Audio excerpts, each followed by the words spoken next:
안녕하세요. 최 팀장입니다. 오늘 영상은 그 상거래 채권 중에서 뭐 종류가 아주 굉장히 다양하고 여러 가지 종류가 있지만 그 중에서도 그 물품대금 그 채권에 대해서 그 채권 출심을 진행할 경우에 어떻게 이제 진행을 하는 게 그 출심의 그 소개 성과를 올릴 수 있는지에 대해서 간략하게 알아보도록 해보겠습니다. 보통 이제 채권자분들이 그 물품대금 채권인 이제 취급을 하는 경우에 보통 일회성 거래를 하는 경우보다는 계속적인 거래에 의해서 채권이 발생이 되는 경우가 거의 대부분인 경우가 많습니다. 예를 들어서 물건을 이제 한번 납품하고 이렇게 물건 대금을 이렇게 받는 경우도 있겠지만은 거의 대부분 이제 고정 거래처를 가지고서 물건을 이제 납품을 계속적으로 하고 그리고 이제 뭐 한 달이나 두 달 단위로 뭐 대금을 결제를 한다든가 이렇게 해서 계속적인 이제 거래를 진행을 하면서 이제 거래 대금을 지속적으로 그 정기적으로 이렇게 이제 대금을 결제를 하는 경우가 거의 대부분인 경우가 많습니다. 그렇기 때문에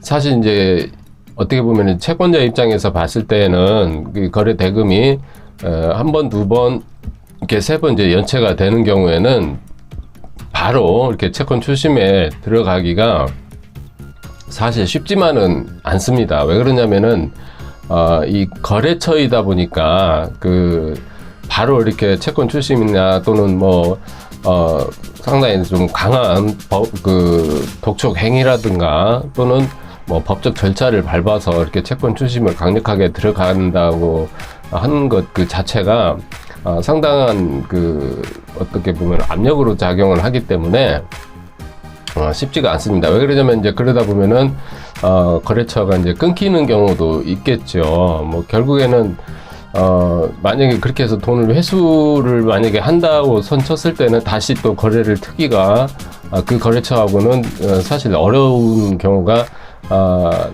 될 수가 있습니다. 만약에 그렇지 않고 그 거래처가 이제 사실 부실 거래처가 되어서 만약에 폐업을 해버린다든가 이랬을 경우에는 이제 손해를 이제 보고 많은 경우가 있기 때문에 거의 대부분 이제 50대 50의 확률로서 그 뭐 손해를 보던가 아니면은 거래처가 끊어지던가 아니면 돈을 받던가 뭐 이렇게 이제 되는 상황에 처해지게 됩니다. 그러다 보니까 이 그 물품 대금 뭐 다른 채권들도 마찬가지겠지만은 특히 이제 물품 대금의 채권 출심을 하실 경우에는 먼저 만약에 이제 그 채권이 변제가 안 되고 물품 대금이 연체가 예를 들어서 2회 뭐 이렇게 3회 이렇게 자꾸 미뤄지고 이렇게 할 경우에는 거래처에 일단은 문제가 생긴 거예요. 문제가 생겼다라고 일단 판단을 하시고 구두상으로 이렇게 자꾸 그 뒤로 미뤄지고 이렇게 했을 경우에는 먼저 그 채권 출심을 의뢰를 하시는 게 맞습니다. 맞고 거래처에 대해서 조사를 해보시는 게 일단 급선무예요. 채권 출심을 진행을 하셔서 거래처의 그 상태가 지금 어떤지 아니면 금융권에서 독촉 행위가 지금 들어오고 있는지 연체가 되고 있는지 신용 상태가 악화가 되고 있는지 아니면 세금이 체납이 되고 있는지 이런 상태를 모르고 있는 상태에서 그 거래처에서 그냥 기다려만 달라고 한다 그래서 무작정 기다려만 그 주는 게 능사는 아니거든요. 그렇다 그러면은 뭐 채권자가 거래처가 그 상대방 거래처도 채권자가 하나만 있는 거는 절대 아니거든요. 다른 채권자도 있을 거란 말이에요. 그렇다 그러면은 다른 채권자도 연체가 분명히 있을 것이고요.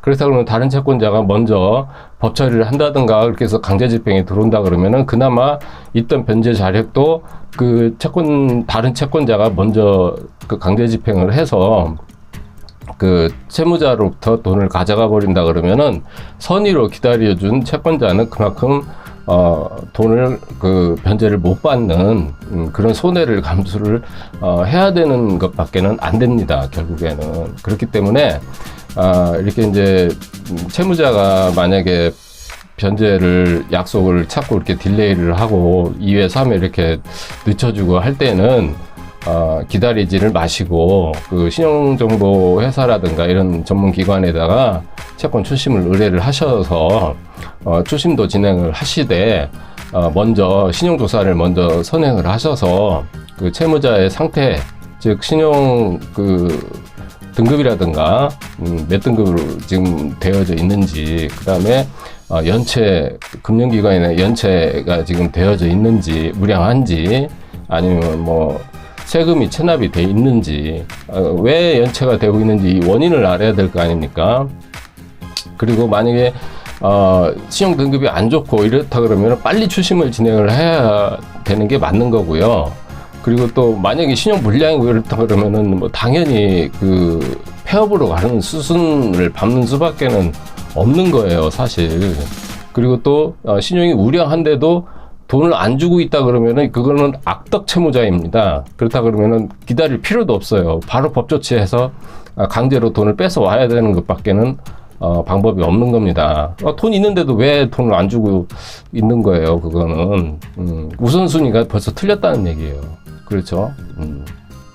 신용도 우량하고 정상적으로 그 돈이 굴러가고 있는데 돈을 안 주고 버티고 있다, 연기를 시키고 있다, 그런 채무자는 기다릴 필요가 없는 거잖아요. 바로 강제 집행하고 뭐 법 조치를 한다든가 재판을 해서 판결문을 획득을 해서 강제 집행을 하는 거예요. 그런 채무자는 봐주면 안 됩니다, 절대로.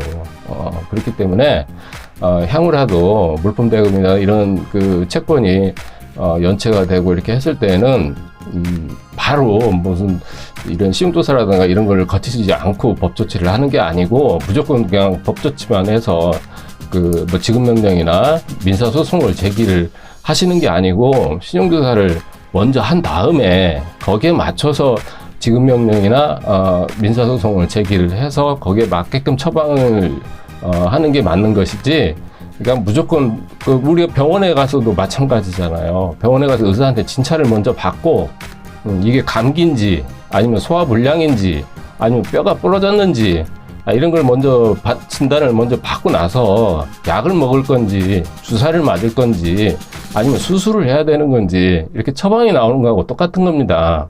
그러니까 이 채무자에 대해서 먼저 진단을 먼저 받고 신용불량인지 아니면 거래은행이 어딘지, 신용 상태가 양호한지, 몇 등급인지 이런 거를 먼저 조사를 한 다음에 그 다음에 이제 지급명령이나 민사소송을 제기를 해서 판결문이 나오면 그걸 가지고 압류를 한다든가 이런 이제 처방이 나오는 거예요. 그런 순서로 해서 이제 판결문을 얻어서 채권 추심을 진행을 하시는 게 올바른 채권 추심 진행하는 방법이고, 그렇게 해야 돈을 받아지는 순서가 되는 겁니다. 무조건 그냥 뭐 그 재판만 한다고 해서 얻어지는 거는 그냥 종이 쪽지 판결문만 얻어지는 거예요. 그렇게 해서 압류해봐야 별 소득은 없습니다. 뭐 신용불량자인데 거기다가 뭐 민사소송 해가지고 판결문 얻어봐야 그 종이 쪽지밖에 더 되겠습니까? 의미 없는 판결문이고요.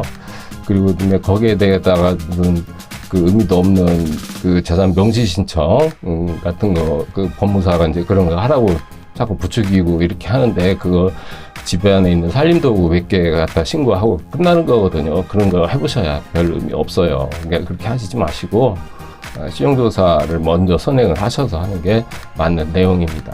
자, 그래서 오늘은 물품대금 그 채권 추심을 진행을 하실 때에 순서를 어떻게 밟아서 진행을 하는 게 올바른 채권 추심인지에 대해서 간략하게 알아보는 시간을 가졌습니다. 이상 최 팀장이었습니다. 감사합니다.